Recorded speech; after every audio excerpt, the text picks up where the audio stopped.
மின்மினி தமிழர்களுக்காகவே வந்தாச்சு முதல் hyper local social media app. உடனே டவுன்லோட் பண்ணுங்க.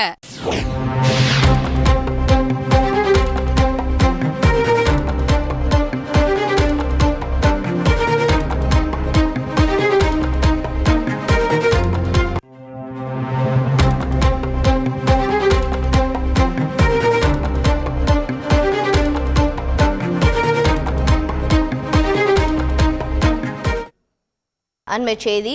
தமிழர்கள் குறித்த சர்ச்சை கருத்திற்காக மன்னிப்பு கேட்டிருக்கிறார் நடிகை தன்யா பாலகிருஷ்ணன். லால் சலாம் படத்தில் தன்யா ராதாகிருஷ்ணன் நடித்துள்ள நிலையில் படத்தை வெளியிட தடை விதிக்க கோரி காவல் நிலையத்தில் புகார் அளிக்கப்பட்டிருந்தது. அதனைத் தொடர்ந்து மன்னிப்பு கேட்டிருக்கிறார் நடிகை தன்யா. விவரங்களை செய்தியாளர் சதீஷ் மணி வழங்கிட கேட்கலாம். சதீஷ் மணி, வணக்கம். நடிகை தன்யா பாலகிருஷ்ணன் மன்னிப்பு குறித்தும் மேலும் என்னென்ன விஷயங்களை அவர் பகிர்ந்திருக்கிறார் என்பது குறித்தும் விவரிங்க. நடிகர் ரஜினிகாந்த் நடித்துள்ள லால் சலாம் திரைப்படமானது வருகின்ற 9ஆம் தேதி திரைக்கு வருகிறது. இந்த நிலையில் இந்த படத்தில் நடித்துள்ள நடிகை தன்யா பாலகிருஷ்ணன் சமூக வலைதளத்தில் தமிழர்களை கொச்சைப்படுத்தும் விதமாக, தமிழர்களை உணர்வுகளை அவமதிக்கும் விதமாக சமூக வலைதளத்தில் கருத்து பதிவிட்டதாகவும், எனவே அவர் மீதும் இந்த படத்தின் தயாரிப்பாளர் மற்றும் இயக்குனர் உள்ளிட்டோர் மீதும் வழக்கு பதிவு செய்ய வேண்டும் என சென்னை ஆர்கே நகரை சேர்ந்த செல்வம் என்பவர் சென்னை காவல் நிலையத்தில் புகார் அளித்திருந்தார். அது மட்டுமல்லாமல் நடிகை தன்யா பாலகிருஷ்ணன் அவர்கள் பதிவிட்டதாக ஒரு பதிவானது, சமூக வலைதள பதிவானது சமூக வலைதளத்தில் மிக வேகமாக பரவி வந்தது. இந்த நிலையில் தன்யா பாலகிருஷ்ணன் அந்த பதிவிற்கும் தமக்கும் சம்பந்தமில்லை என கூறி விளக்கத்தை அளித்திருக்கிறார். அதாவது அந்த பதிவு நான் போட்டதே இல்லை, அது ஸ்கிரீன்ஷாட், அது மட்டுமல்லாமல் எனது பெயரை பயன்படுத்தி ஒரு ட்ரோல் செய்யப்பட்ட ஒன்று அப்படிங்கிறதையும் சொல்லியிருக்கிறாங்க.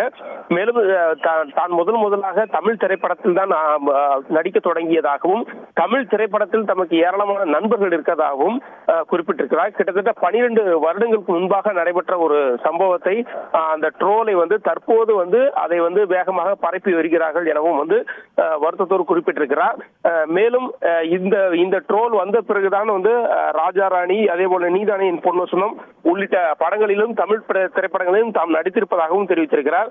இந்த சர்ச்சைக்குரிய பதிவை தான் பதிவிடவில்லை என்றும், இருந்தாலும் தன்னுடைய பெயரின் பயன்படுத்தி இந்த பதிவானது பதிவிடப்பட்டிருப்பதால் இதற்காக தான் தார்மீக மன்னிப்பை கேட்பதாகவும், இது தான் இல்லை, இந்த பதிவை வெளியிட்டது தான் இல்லை என்பது எவ்வளவோ முயன்றும் தன்னால் நிரூபிக்க முயன்றும் முடியாமல் போன காரணத்தினால் தான் தற்போது இந்த விளக்கத்தை அளிப்பதாகவும் தெரிவித்திருக்கிறார்.